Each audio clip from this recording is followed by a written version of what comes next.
নমস্কার বন্ধুরা, নীলি রান্নাঘরে সবাইকে অনেক অনেক স্বাগত।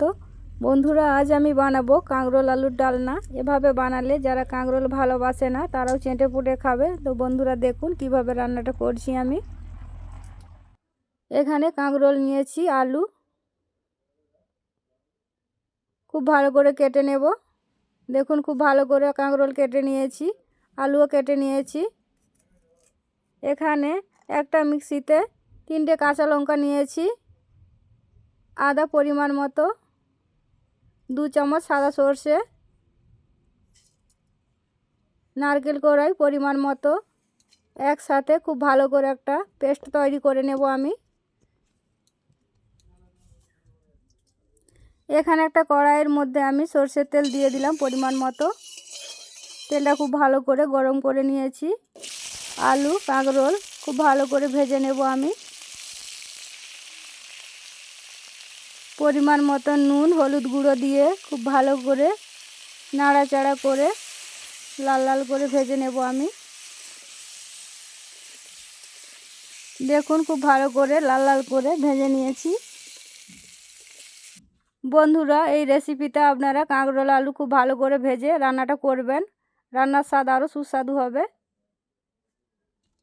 আবারও কড়াইয়ের মধ্যে সরষের তেল দিয়ে দিলাম পরিমাণ মতো। ফোড়নে তেজপাতা, জিরে, কালো জিরে, শুকনো লঙ্কা, গোটা গরম মশলা দিয়ে দেবো তেলের মধ্যে। খুব ভালো করে গরম করে নেব।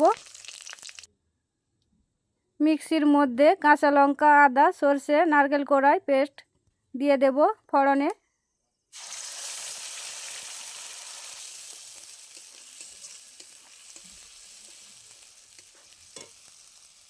সমস্ত মশলা আমি দিয়ে দেব।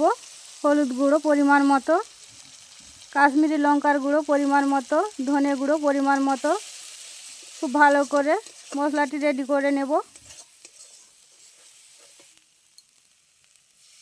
অল্প জল দিয়ে খুব ভালো করে নাড়াচাড়া করে কষিয়ে নেব।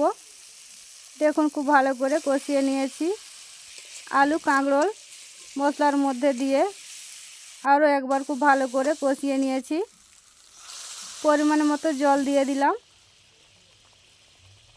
স্বাদের জন্য 1 চামচ নুন। যেহেতু আমি এই রেসিপিটা নিরামিষ করেছি তার জন্য 1 চামচ চিনি দিয়ে দেব।